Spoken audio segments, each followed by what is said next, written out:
This week we're back with another important topic. This time we're looking into the mixing and mastering stage of your track. You've probably experienced this yourself. You're working your ass off to make your track sound as good as it can. You're happy with the result, you think everything sits together nicely and sounds powerful. Next step. You check it on another pair of speakers or even in your car. And guess what? It sucks. What happened? Everything sounded great in your studio, even compared to other professional tracks. What's actually going on? There are a lot of things that could have gone wrong in the process, and it might not even be your fault at this point. The difficulties with mixing and mastering start with your environment. What speakers do you use? Are you aware of the frequency response they have? Is your room treated correctly? Does your room have specific frequency problem areas? Let's picture the following. For example, your listening position is peaking at 150 Hz. Therefore, it seems like there's a lot of 150 Hz in your track. But guess what? It just sounds like it. This will result in a mix that lacks exactly 150 Hz because your ears have tricked you. Many factors like this can compound to result in a poor mix simply because of your room. And we haven't even talked about your mixing and mastering skills yet. Which leads us to the next point.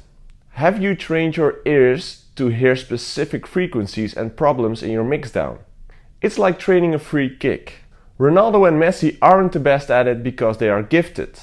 They have spent almost their whole lives playing and practicing. That is why they are the best at what they do. It is exactly the same for mixing and an ear training.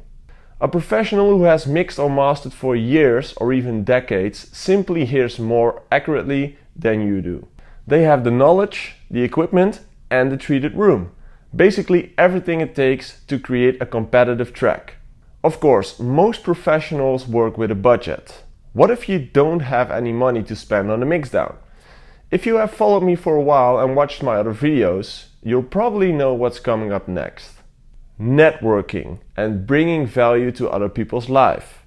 It is always a good idea to try building a relationship by offering value for another person first, before you present your own situation. Outsourcing the mixing and mastering process has other advantages as well.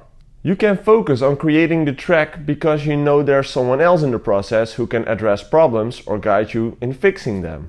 Even if you still end up mixing your own projects, try splitting the writing process and the mixing process. Basically have fun making music and just let the flow lead you. Once you have a track, you can work on making it sound as good as you can. This separation might feel weird at first, but it can be a game changer for music creation. You'll end up finishing more projects because you won't get tired of the idea and don't get stuck on problems that can easily be fixed later on.